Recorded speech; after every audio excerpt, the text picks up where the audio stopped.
যে এই জুমে ক্লাসের মাধ্যমে তো আমাদের আত্মদেব অনন্ত প্রভু পানেশ্বর গৌর দাস এবং সবার কৃপা এবং গুরু ভাই বোনেরা মাথায় আশীর্বাদ নিয়ে এবং সবাইকে আমি শুরু করছি। যদি কোনো ভুল ত্রুটি হয় আমাকে নিজে গুণে ক্ষমা করবেন।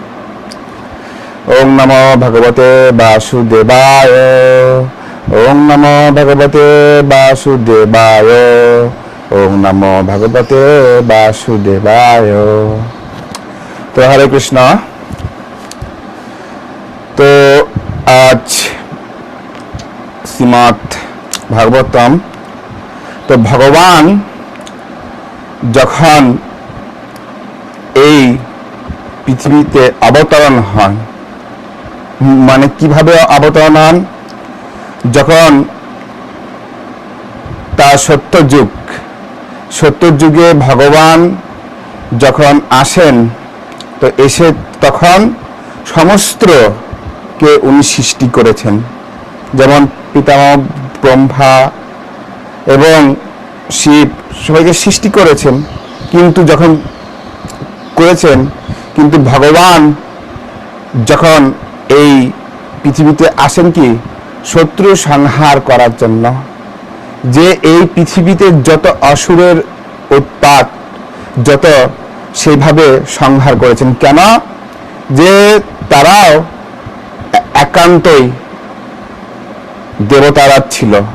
যে যেমন হচ্ছে জয় বিজয় হচ্ছে তারা ভগবানের প্রিয় পার্ষদ। তো কেন? তো এই কিভাবে এই জয় বিজয় হলো তার পরিবর্তনটা আমি বলছি। কেননা এই জয় বিজয় যখন একসময় এই সত্যের যুগে ভগবান অনন্ত নাগের উপর শয়ন করছিলেন, যখন অনন্ত নাগের উপর শয়ন করছিলেন, তো তার বিষ্ণুর কান দিয়ে তার কিছু ময়লা থেকে ফেলে দেন এবং সেখান থেকে দুটি অসুরত্ব সৃষ্টি হয়।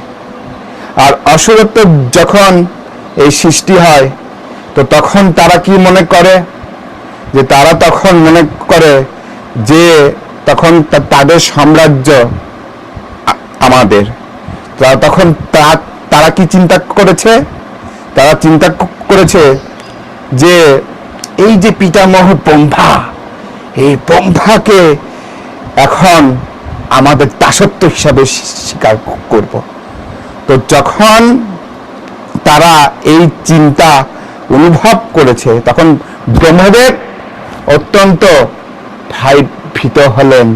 ভগবান বিষ্ণুর কাছে আবর্তনা করলেন যে হে প্রভু, এরা দুই দৈত্য দানব এইভাবে উৎপাত হয়েছে, তো কৃপা করে এদেরকে সংহার করুন। তো যখন এই প্রার্থনা ভগবান শুনলেন, তো তখন এই দুইটা দৈত্য দানব তো বলছে যে ঠিক আছে, তো আমার সঙ্গে আপনাকে যুদ্ধ করতে হবে। তো তখন ভগবান বলছে ঠিক আছে, তবে তাই হোক, আমি আপনাদের সাথে আমি যুদ্ধ করব। তো তখন যুদ্ধ করছে, তো এত ধরে যুদ্ধ করছে, কিন্তু তাদেরকে পরাজিত হচ্ছে। তো তখন ভগবান কি চিন্তা করলেন? তখন এই দুইটো দানব বলছে ঠিক আছে, তুমি বর চাও, যে তোমার কি ইচ্ছা। তো তখন ভগবান বলছে হ্যাঁ, বর আমি চাইবো, কিন্তু হ্যাঁ, আমাদের সামনে তোমাকে মৃত্যু বরণ করতে হবে। তখন কি করলেন? ভগবান স্বয়ং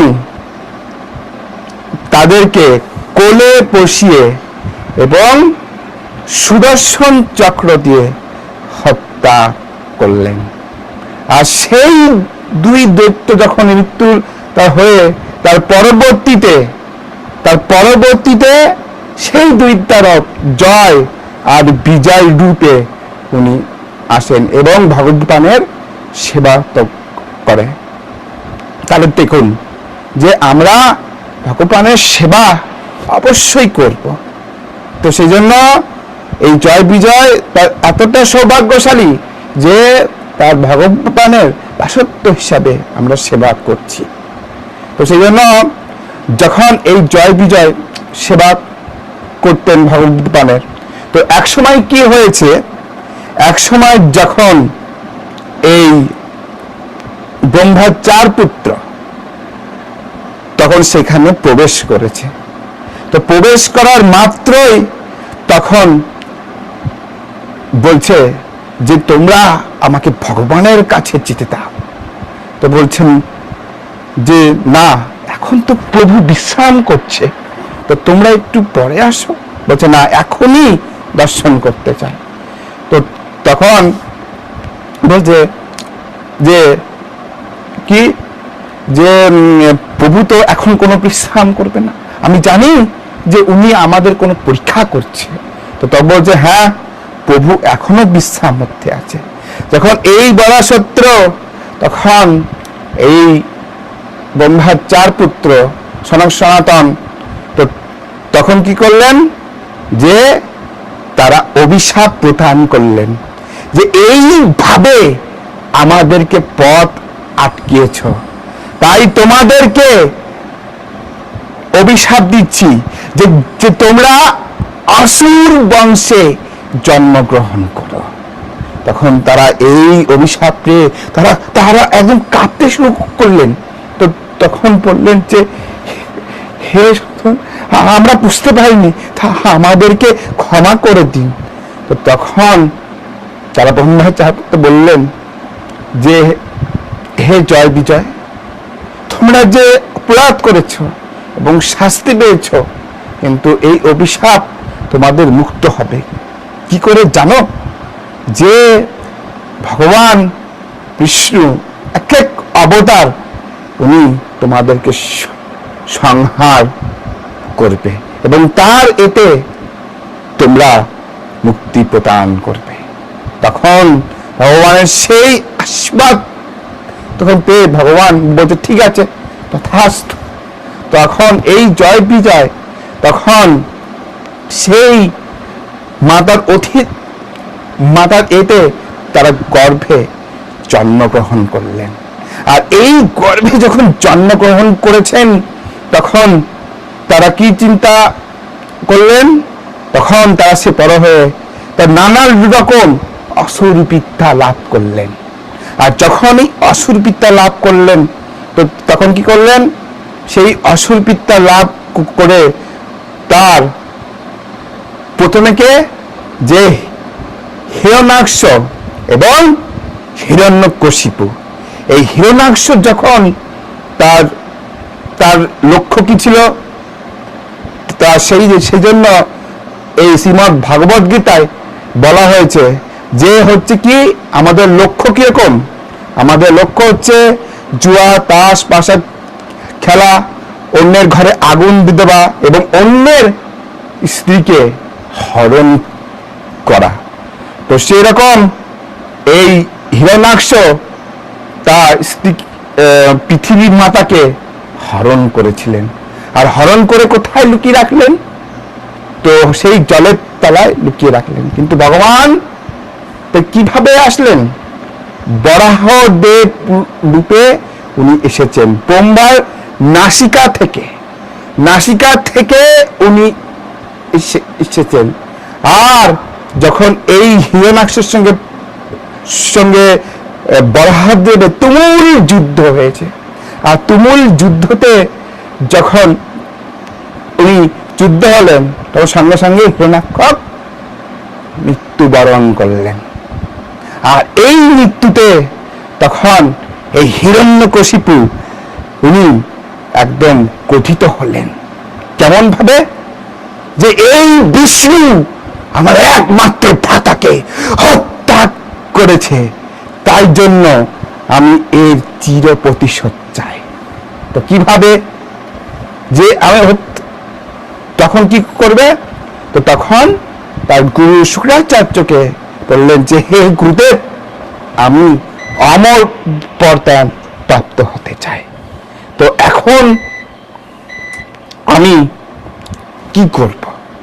তো তখন শুক্রাচার্য বললেন যে হে হিরণ্যকশিপু, তোমাকে কঠোরভাবে তপস্যা করতে হবে এবং ওই বিষ্ণুকে হত্যা করত, তার জন্য কঠোরভাবে তপস্যা করত। তো কার তপস্যা? বিষ্ণুর নয়, শিবের নয়, তোমাকে পিতামহ ব্রহ্মার তপস্যা করতে হবে। তো তখন উনি কি করলেন?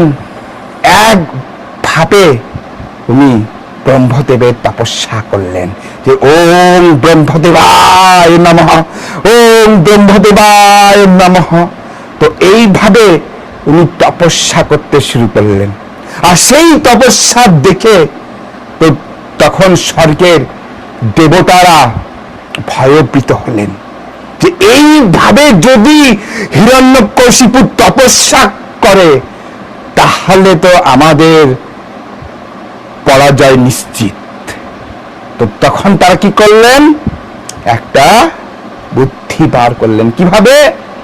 যে হিরণ্যকশিপুকে ধ্যান ভঙ্গ করার জন্য এবং তার স্ত্রীকে হরণ করার জন্য। তো তখন এইভাবে বুদ্ধি আঁটলেন। তখন দেবরাজ ইন্দ্র তখন উনি চিন্তা করলেন, হিরণ্যকশিপুর স্ত্রী কয়াদুকে হরণ করলেন। আর কয়াদুকে হরণ করে যখন নিয়ে যাচ্ছে তখন কি চিন্তা করলেন? যখন চিন্তা করলেন যে নিয়ে যাওয়ার সময় তখন নারদ মুনি চিন্তা করলেন যে আরে একে তুমি কোথায় নিয়ে যাচ্ছ? বলছে এর গর্ভে যে সন্তান হবে আর যদি অসুর হয় তাহলে আমি তাকে সঙ্গে সঙ্গে হত্যা করে ফেলবো, তাই একে আমি হরণ নিয়ে যাচ্ছি। কিন্তু হরণ করা নিয়ে যাওয়ার সঙ্গে সেটা নয়। তো তখন বলছে হরণ করা মানে কি? হরণ করা মানে হচ্ছে যেমন রাবণ হরণ করেছিল সীতা দেবীকে, কি বেশে? একটি সাধু বেশে হরণ করেছিল। আর যখনই হরণ করেছিল তো তেমনি দেবাসিংহ কি যে তার গর্ভে যে সন্তান হবে তাকে হত্যা করে। তো তখন নারদ মুনি বললেন, হে দেবরাজ ইন্দ্র, উনার গর্ভে যে সন্তান হবে সেই সন্তান হবে অত্যন্ত কৃষ্ণ ভক্ত, তাই আপনি কোনো সংকল্প না করে আপনি এই কয়াদুকে মুক্ত করে দিন। তো যখন এই কয়াদুকে মুক্ত করে দিয়েছে তো কয়াদু চিন্তা করলেন এখন আমি কোথায় যাব, কারণ আমার একমাত্র স্বামী তপস্যা করছে আর এখন আমি যাব কি করে? তখন নাগমণি বলল যে হে মাতা, আপনি এক কাজ করুন, আপনি আমার সঙ্গে আমার কুঠিরে চলুন। তো তখন তাকে কুঠিরে নিয়ে গেলেন। তো সেই কুঠিরে সেবা যত্ন করলেন, কিন্তু সেবা যত্ন করার তখন উনি তার গর্ভে সবসময় ওই নারদ মুনি প্রহ্লাদ মহারাজ তার গর্ভে সবসময় উনি করতেন। তখন এই গর্ভের থেকেই দীক্ষা মন্ত্র তাকে জপ করলেন। তো আমরা কি হয়, আমরা যখন এই গর্ভে আসি তখন আমরা বলে আসি যে হে প্রভু তোমার আমি সেবা করব, কিন্তু যখন আমরা এই পৃথিবীতে অবতীর্ণ হই তখন আমরা কি মনে করি? তখন আমরা মনে করি যে আমরা এই মায়ার বলে সমুদ্রে হাবুডুবু খাচ্ছি, তাই তো? মায়ার বলে সমুদ্রে হাবুডুবু খাচ্ছি, তাই অনেক সুখ দুঃখ আমরা ভোগ করছি। তো সেই জন্য নারদ মুনি যখন প্রহ্লাদ মহারাজকে গর্ভ থেকে উনি বললেন যে ওম নমো ভগবতে বাসুদেবায়, ওম নমো ভগবতে বাসুদেবায়, আর প্রহ্লাদ মহারাজ সেই গর্ভ থেকে উনি শোধন করছেন। তাহলে দেখুন, আমাদের একান্ত শিশু যখন একটি বাচ্চাকে বলা হয়, এই তুমি একটু হরে কৃষ্ণ বলো তো, তখন সে কি চিন্তা করবে? আরে এখন তো আমাদের খেলার সময়, এখন কি ওইসব করার সময়? কেউ যদি কোনো বাচ্চা যদি হরিনাম শ্রবণ করে, তার দাদুরা বলবে, এই তুই এখন হরিনাম জপ করছিস, হ্যাঁ আগে এখন বুড়ো হ। তো তখন বলবে, আচ্ছা তাহলে আমি কোন সময় জব করব? তো বলছে, কেন? আমাদের মতো চুল পাকবে তখন জব করবি, এখন তো তোদের তো খেলার সময়, তাই কিনা? তো সেইভাবে প্রহ্লাদ মহারাজ ছোট থেকে কৃষ্ণ ভক্তি উনি শ্রবণ করেছেন, ছোট্ট থেকে।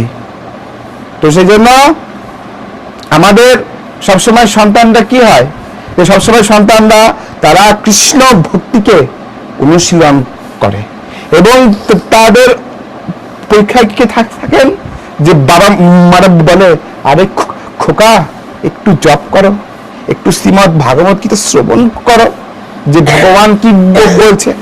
কিন্তু অন্যান্য বাচ্চা কি করবে? একটু ফোন ঘাটবে, একটু নেট দেখবে, একটু কি হচ্ছে ওটা একটু দেখবে। কিন্তু এই যে কৃষ্ণ ভক্তি শ্রবণ ভাগবত কথা, সেইটা তারা হৃদয়ঙ্গম ভাবে শ্রবণ করবে। তো সেরকম প্রহ্লাদ মহারাজ তার গর্ব থেকেও উনি শ্রবণ করেছিলেন। তো যখন আর একদিকে কি, যখন হিরণ্যকশিপু তপস্যা করছে কঠোর ভাবে, তার সারা শরীরে উই পোকাতে সারা শরীর একদম পোকায় খাচ্ছে, তো সেইভাবে ব্রহ্মা থাকতে পারলেন না। তখন তিনি এসে বললেন যে, হিরণ্যকশিপু তোমার প্রার্থনায় আমি সন্তুষ্ট হয়েছি, বলো কি বর চাও? তখন হিরণ্যকশিপু বলছে, প্রভু আমার প্রার্থনায় আপনি সন্তুষ্ট হয়েছেন, তাহলে তাহলে আমাকে আপনি অমর বরদান দিন। তো তখন ব্রহ্মা অবাক হলেন, অমর বরদান? অমর বরদান কেন চাইছো? তুমি তুমি অন্য কিছু চাও? তো তখন হিরণ্যকশিপু বললেন, হে ব্রহ্মা, আমি অমর বরদান চাই, কারণ আমি ওই বিষ্ণুর রক্ত চাই। তো তখন বাধ্য হয়ে, তো তখন হিরণ্যকশিপু কি বললেন যে, হে ব্রহ্মা, আমাকে এমন কোন বর দিন যাতে আমার মৃত্যু না হয়, কোন দেবতাদের দ্বারা, কোন পশুদের দ্বারা, কোন দিনে যেন আমি মারা না যাই। তো তখন এই কথা যখন ব্রহ্মা শুনলেন, তখন সঙ্গে সঙ্গে উনি কি করলেন? সঙ্গে সঙ্গে উনি তথাস্তু করলেন। আর যখনই এই তথাস্তু করলেন, তো তখন হিরণ্যকশিপু মনে মনে আনন্দ হলেন, এইবার শুরু হবে আবার শুরু। 6 কপটের দ্বারা আমি অমরত্ব লাভ করেছি, এইবার ওই বিষ্ণুকে চিরত ভাবে আমি হত্যা করব। তখন এইভাবে তখন উনি সারা উতাল পাতাল ভাবে উনি মাতিয়েছেন। আর তখন এমন ভাবে প্রথমে আক্রমণ কাকে করলেন? স্বর্গ রাজ্য ইন্দ্রকে। তখন ওই ইন্দ্রকে বলছে, কোথায় ইন্দ্র, কোথায়? আমার একমাত্র কয়াদুকে হরণ করেছে, তাকে আমি হত্যা করতে পারতাম, কিন্তু না, আমি হত্যা করব না, তাকে আমি আমার দাসত্ব ভাবে আমি তাকে সেবা করাবো। তো এমন ভাবে উতাল পাতাল করলেন। তো তখন স্বর্গের দেবতারা এমন ভাবে ভয়ভীত হলেন। তো যখনই ভয়ভীত হয়েছেন, তা হিরণ্যকশিপু কি ঘোষণা করেছেন? হিরণ্যকশিপু ঘোষণা করেছেন যে এই পৃথিবীতে যদি কেউ বিষ্ণু পূজা করে, তাকে আমি চিরতরত ভাবে হত্যা করব। তো তখন এই দেখে ভয়ভীত হলো এবং চারিদিকে তো ঘোষণা শুরু হয়ে গেছে। তো তখন দেবতারা ভয়ে ভয়ে ব্রহ্মার নিকটে বললেন যে হে প্রভু, এই হিরণ্যাক্ষকে আপনি দয়া করে কিছু একটা করুন, আপনি তাকে অমরতা বরদান দিয়েছে আর সেই বরে বলিয়ান হয়েছে। তো তখন এইভাবে চিন্তা করতে করতে তো তখন ব্রহ্মা বলছেন, হে দেবতাগণ, তোমরা চিন্তা করো না, এই সংহার আমাদের একমাত্র ভগবান বিষ্ণু অবশ্যই করবে। তো তখন এইভাবে চলছে, কিন্তু তার ঘরে এমনই একজন তার ছিল যে সে বিষ্ণুর আরাধনা করছিল। তাকে সে হলো একমাত্র প্রহ্লাদ মহারাজ। এই প্রহ্লাদ মহারাজ বিষ্ণু এক মনে ভাবে বিষ্ণু আরাধনা করেছিলেন। কেন? উনি অসুর বংশে জন্মগ্রহণ করেছিলেন, আর এই অসুর বংশে যখন জন্মগ্রহণ করেছিলেন, তো জন্মগ্রহণ করে উনি ভগবানের বিষ্ণুর আরাধনা করছেন। আর ভগবান বিষ্ণুর যখন আরাধনা করছেন, তো এক সময় জানতে পারলেন যে প্রহ্লাদ মহারাজ তার আরাধনা করছে।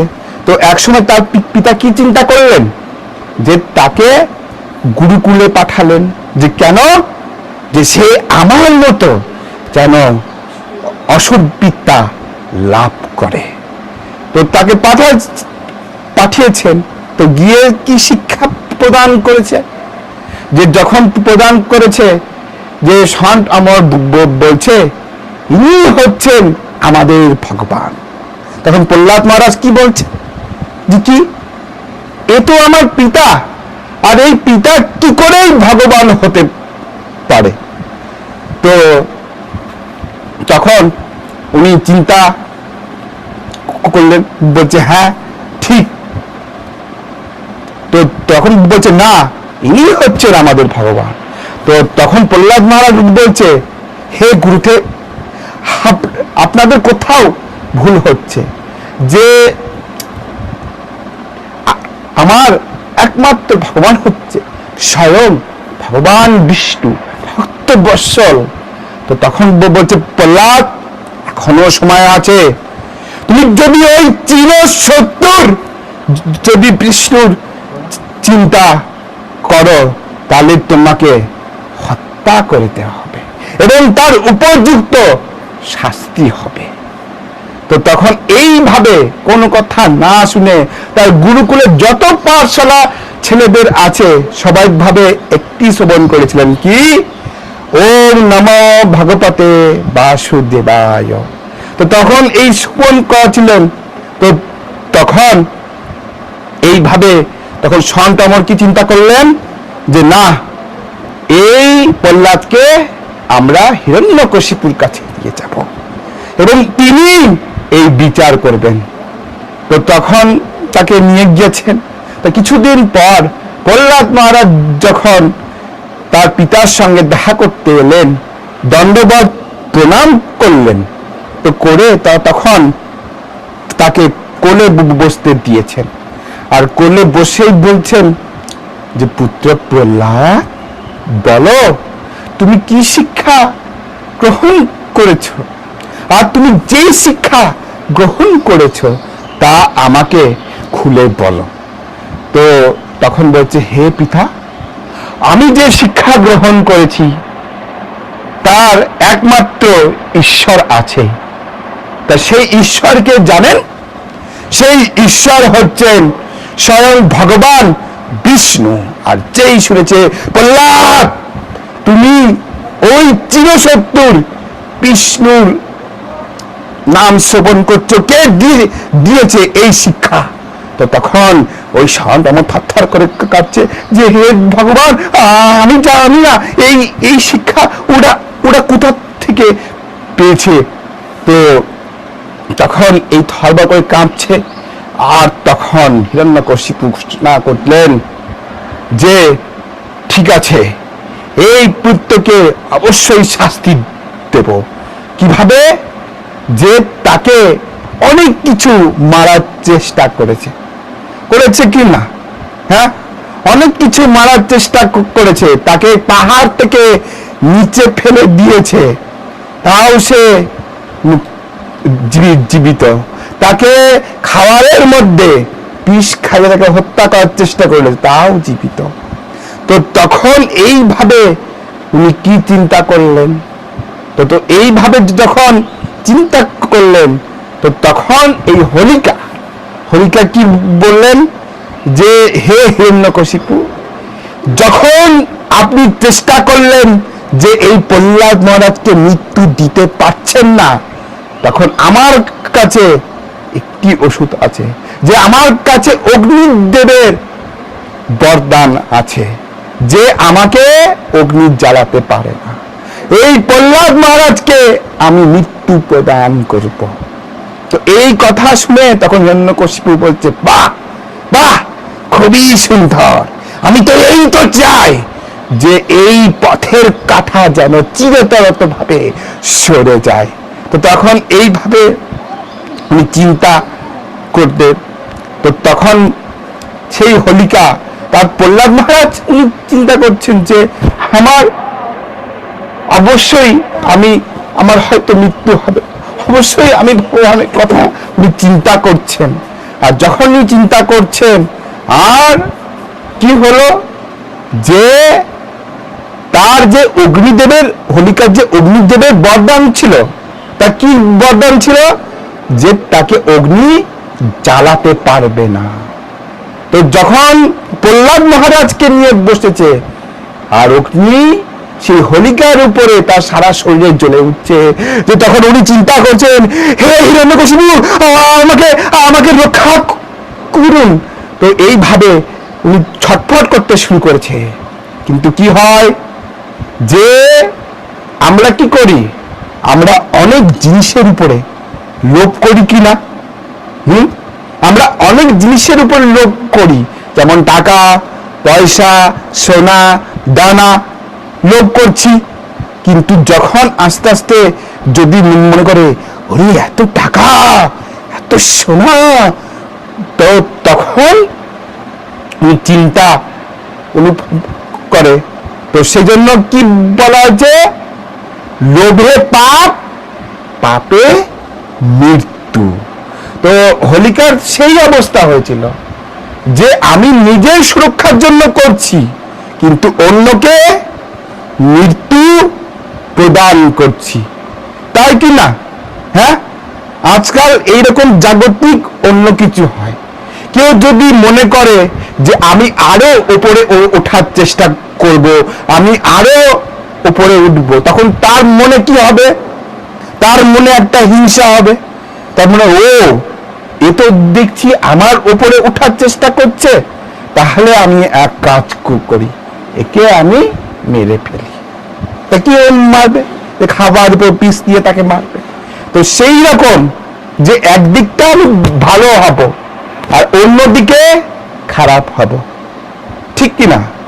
তো যেমন আমাদের আছে, তো আমরা সেইভাবে যে আমরা অন্যের কি চাই? ক্ষতি চাই, আর নিজেকে ভালো হতে চাই। তো হোলিকা সেই চিন্তা যে নিজের সুরক্ষার জন্য তাকে ব্যবস্থা করেছিল, কিন্তু অন্যজনকে মৃত্যু প্রদান করেছে। তো তখন উনি কি চিন্তা করলেন? যখন এই ছটপটাচ্ছে, তখন বলছে এই অগ্নিদেবের বরদান মিথ্যা। তো অগ্নিদেব কি বরদান দিয়েছিলেন? যে অগ্নিদেব হোলিকাকে বরদান দিয়েছিলেন যে তাকে অগ্নি কখনোই জ্বালাতে পারবে না। তো এমন ভাবে বরদান দিয়েছে। আর যখনই বরদান, তো আরেকজনকে কি করছে? প্রহ্লাদ মহারাজকে উনি মৃত্যুর মুখে ঠেলে দিচ্ছে। আর এখান থেকে রক্ষা কে করেছেন? স্বয়ং ভগবান বিষ্ণু। তো এইভাবে করেছেন। তো কবার এত চিন্তা উনি মনে মনে এই চিন্তা করলেন। তো চিন্তা করার পর অনেক কিছু ভাবে হত্যা করার চেষ্টা করেছেন। তারপর শেষে কি হলো? শেষে হিরণ্যকশিপু চিন্তা করলেন যে আমার একমাত্র শত্রু এইভাবে বেঁচে থাকবে, আমি সেটা হতে দেব না। উনি কি চিন্তা করলেন? যে নিজের পুত্রকে নিজে হত্যা করবেন। তো সেই জন্য প্রহ্লাদ মহারাজকে উনি ডাকলেন যে পুত্র, এখনো সময় আছে যে তুমি ওই চিরশত্রুর বিষ্ণুর নাম ছেড়ে দাও, আর তাতেই তোমার মঙ্গল হবে। কিন্তু প্রহ্লাদ মহারাজ একটা কথা কি বললেন? যে বললেন, হে পিতা, আপনি এই যে চির শত্রু বলছেন, ভগবান কারোর শত্রু নয়, উনি হচ্ছেন ভক্ত বৎসল ভগবান এবং সকলকে উনি কৃপা করেন। আপনি যদি অন্তর্ভাবে যদি ভগবানকে স্মরণ করেন, নিশ্চয় উনি আপনার উপরে কৃপা করবেন। তো তুমি এই চিন্তা অনুভব করলেন। তো যখন এই চিন্তা অনুভব করলেন, তখন বলছে না, কারণ ওই কৃষ্ণ হচ্ছে চিরশত্রু, কারণ আমার একমাত্র ভ্রাতা হিরণ্যাক্ষকে হত্যা করেছে, তাই এর আমি চির প্রতিশোধ। তো তখন এইভাবে না মানায়, তখন উনি কি চিন্তা করলেন? বলছে, আচ্ছা, তুমি যে এত যে কৃষ্ণর চিন্তা করছো, এত ভাবে চিন্তা করছো, তাহলে বলো তো বিষ্ণু কোথায় আছে? তখন বলছে, পিতা, উনি তো সর্বত্র জায়গায় আছে। তো তখন বলছে, এই স্তম্ভের মধ্যে কি তোমার বিষ্ণু আছে? তো বলছে, হ্যাঁ পিতা, অবশ্যই আছে, এই স্তম্ভের মধ্যেও ভগবান আছে। তো তখন বলছে, ঠিক আছে, আমি গদা দিয়ে আমি চূর্ণ বিচূর্ণ করে দেব। তো তখন কি করলেন? এই স্তম্ভকে, এই একটা স্তম্ভ আছে, তখন এমন ভাবে হিরণ্যকশিপু তার গদা দিয়ে সঙ্গে সঙ্গে উনি চূর্ণ বিচূর্ণ করে দিলেন। আর এমন ভাবে চূর্ণ বিচূর্ণ করে দিয়েছেন, ওই স্তম্ভের মধ্যে এমন ভাবে বেরিয়ে আসলেন কে? ভগবান বেরিয়ে এসেছেন কোন রূপে? নরসিংহার রূপে উনি বেরিয়ে এসেছেন। যখন এই এমন ভাবে গর্জন করতে করতে বেরিয়ে আসছেন, তো সকলে অনেক যারা ছিল সবাই ভয়ভীত হয়েছে, কিন্তু হিরণ্যকশিপু ভয়ভীত হয়নি। তো উনি চিন্তা করলেন আর বললেন যে, ও সেই তুমি হচ্ছে আমার একমাত্র ভ্রাতা হিরণ্যাক্ষকে হত্যা করেছ, তাই আমি তোমাকে আমি হত্যা করব। তখন এমন ভাবে ভগবান আর হিরণ্যকশিপু এমন ভাবে যুদ্ধ করলেন। যুদ্ধ করতে করতে করতে করতে তখন ভগবান হিরণ্যকশিপুকে টেনে টেনে কোথায় নিয়ে গেলেন? ওই দরজার চৌকাটে। আর যখন এই দরজার চৌকাটে যখন নেমে নিয়ে আসলেন, আর তাকে কোলে বসিয়ে তাকে এরকম ভাবে হত্যা করছেন। আর বলছেন কি, যে হিরণ্যকশিপু তা বলছে যে আমি অত সহজে মরব না, কারণ আমি ব্রহ্মার দ্বারা বর প্রাপ্ত, যে আমার কোনো অস্ত্রের দ্বারা মৃত্যু হবে না, কোনো পশুদের দ্বারা মৃত্যু হবে না, কোনো দিনে যেন আমি মারা না যাই। তো এইভাবে উনি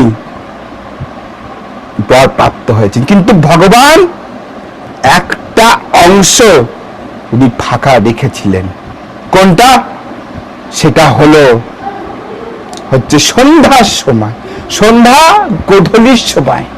আর সেই সময় ভগবান হিরণ্যকশিপুকে সংহার করেছেন।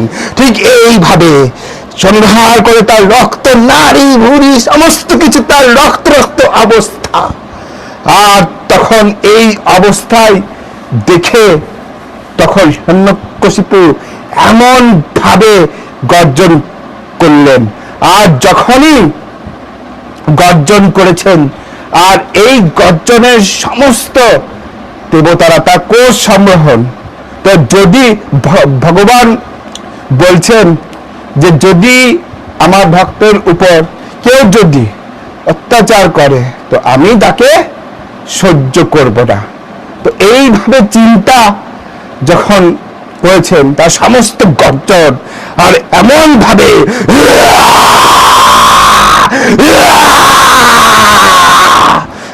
তখন এই গর্জন ভাবে যে করছে, তো তখন সমস্ত দেবতারা ভয়ভীত হলো। তখন তারা ওই ব্রহ্মার কাছে অনুরোধ করলেন, আর যখন এই ব্রহ্মার কাছে অনুরোধ করেছেন তো সঙ্গে সঙ্গে তো বললেন যে এই কোপের কাছ থেকে একমাত্রই কমাতে পারে তো কে, যে স্বয়ং লক্ষ্মী দেবী। তা লক্ষ্মী দেবী একমাত্র ভগবানের এই ক্রোধ তাকে কমাতে পারে। তো তখন সেই লক্ষ্মী দেবীকে বলল যে হে হে মাতা লক্ষ্মী, আপনি কিভাবে করে আপনি আপনার স্বামীকে শান্ত করুন। তো কেন আমাদের জাগতিক যখন কেউ স্বামী স্ত্রী রাগ করে এর উপরকে, তোমার সংসার আমি করবই না, আমি তোমার বাসন মাজবই না, এইভাবে বাপের বাড়ি চলে যায় কি না? হ্যাঁ, আর যখন চলে যায় তখন আবার আস্তে আস্তে মিল হয়। তো এইটা দেখুন কি হয়, এই মিল হওয়া কি বলে যে তোমার আমার ভালোবাসা আর মুসলমানের মুরগি পোষা। তো কেন, যে আমার যখনই চাইবো তখনই কাটবো। তো সেই জন্য যখন এই লক্ষ্মী দেবীকে যখন বললেন যে তার এমন তো ক্রোধ যে কিভাবে তাকে আমি তাকে সান্ত্বনা দেব, তো তখন তার কি উপায়, প্রহ্লাদ মহারাজকে বললেন যে হে প্রহ্লাদ মহারাজ, এই যে নিঃস্বদে বিশাল ক্রোধ ভাবে করছে, আপনি কৃপা করে তাকে সান্ত্বনা করুন।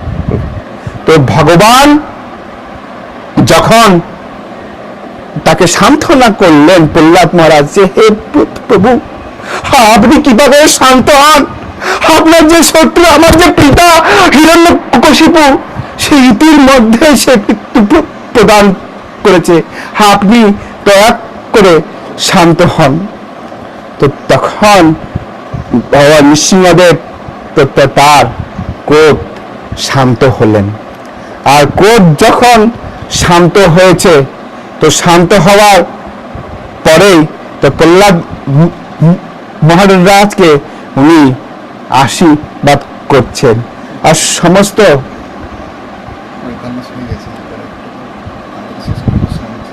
আচ্ছা তা সমস্ত উনি কি করলেন, তো তখন তাকে সান্ত্বনা দিলেন। তো দিয়ে প্রহ্লাদ মহারাজকে আদর করলেন যে এইভাবে তখন তাকে জিভ দিয়ে চাচ্ছে, এইভাবে তাকে একটু চুম্বন প্রদান করে, যেমন একটা বাবা একটা ছেলে, তার বাবা ছেলের আদরটা কিরকম, যে আয় বাবা বস, একটু মুড়ি খা, একটু কিছু খা, তাকে সমস্ত ভাবে তাকে দেয়। তা ভগবানও একটা ভক্তকে সেইভাবে ভালোবাসছে, সেইভাবে ভালোবাসার আবর্থনা দিয়েছেন। বললেন যে প্রহ্লাদ মহারাজ তুমি কি চাও? তো তখন প্রহ্লাদ বললেন হে প্রভু, আমার বাবা যে ক্রোধ করেছে, আপনাকে ভগবান বলে সে স্বীকার করেনি, তাহলে আমি কি করব? তো সেই জন্য আপনি আমার বাবাকে ক্ষমা করে দিন, আর আমি কিচ্ছু চাই না, আমি শুধু এইটুকু চাই আপনার নাম যেন আমি শ্রবণ করতে পারি। তো তখন ভগবান সন্তুষ্ট হয়ে বললেন যে প্রহ্লাদ, তাহলে তুমি এক কাজ করো, তুমি এই রাজ সিংহাসনে বসে তুমি তোমার সেইভাবে রাজত্ব করবে। কিভাবে? যে সমস্ত যেন সেই ভগবানের বিষ্ণু যেন আরাধনা, ভগবানের ভক্তি যেন আরাধনা করতে পারে। তো সেইভাবে আমাদের চিন্তাটা সেরকম কি, যে প্রহ্লাদ মহারাজ এতটা উনি কষ্ট করেছিলেন। তো এখন যদি আপনাদের বলা হয় যে আমরা ঘরের মধ্যে কেউ কাউকে বন্দি করে দিই, তখন কি হবে? তার একটু বাইরে বেরোতে মন চাইবে, তার একটু কষ্ট হবে। তো সেই জন্য আমি সবসময় আপনাদের চিন্তা করতে হবে যে আমরা কিভাবে কৃষ্ণ ভক্তি করব, কিভাবে, যেমন প্রহ্লাদ মহারাজ উনি ভগবানের গৃহে বসে উনি ভগবানের ভক্তিকে লাভ করেছেন। তো আপনাদের সকল যারা জুমের মাধ্যমে দর্শন করছেন, তো আমার তো বলার কোনো যোগ্যতাই নেই, আমি হচ্ছি একমাত্র সেই ছোট পিঁপড়ের মতো, ঠিক আছে? তো সেই জন্য আপনারা এই গৃহে বসে ভগবানের সেবা, আরাধনা, কীর্তন সমস্ত আদি করবেন।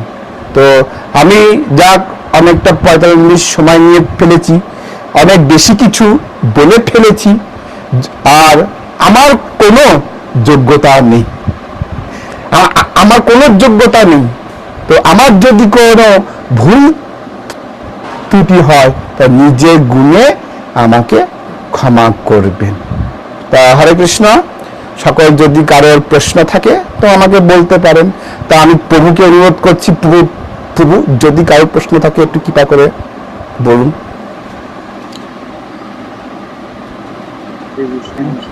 হরে কৃষ্ণ।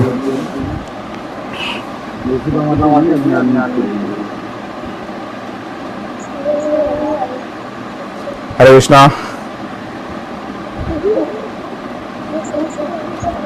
হ্যাঁ, মানে ইয়ে দর্শন করলাম আপনার নাটকের মাধ্যমে, কোনোদিন আপনার নাটক দেখিও নি আর শুনিয়ে নি। এত সুন্দর, সত্যি মনে হচ্ছে সাক্ষাৎ মানে হিরণ্যকশিপু বধ দর্শন করছি। খুব সুন্দর লাগলো বাবু আপনার ক্লাস। মাঝে মধ্যে ক্লাসে আসবেন বাবু, আমরা একটু উপকৃত হব। প্রণাম বাবু আপনার চরণে। হরে কৃষ্ণ, খুব ভালো লাগলো। শোনা যাচ্ছে না আপনার কথা, আপনার কথা শোনা যাচ্ছে না বাবু। আনমিউট করুন, আনমিউট করুন, আপনি আনমিউট করুন।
এবার শুনতে পাচ্ছেন?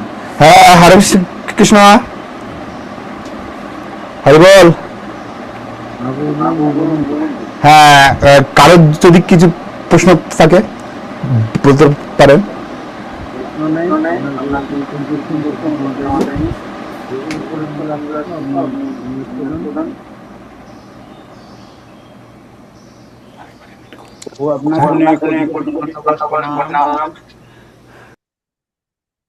প্রভু আপনার জন্য কোটি কোটি ধন্যবাদ, প্রণাম প্রভু। নাটকটা করে দেখাবে। হরে কৃষ্ণ। হ্যাঁ, ধন্যবাদ, প্রণাম। আগে তো পারিনি, হ্যাঁ নাটক করেছেন সেগুলো দেখেছি, তখন তো চিনতে পারিনি। তো আজকে সেইভাবে এত সুন্দরভাবে আম, দু একটা, যেমন আপনি ওই নাটকে চলে এসেছেন এবং সুন্দরভাবে আজকে প্রহ্লাদ মহারাজের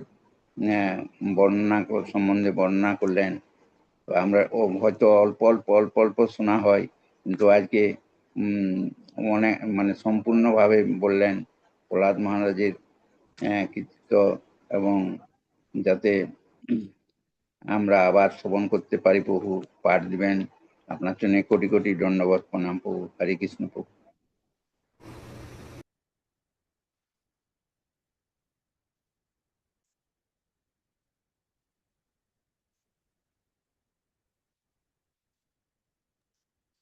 হরে কৃষ্ণ।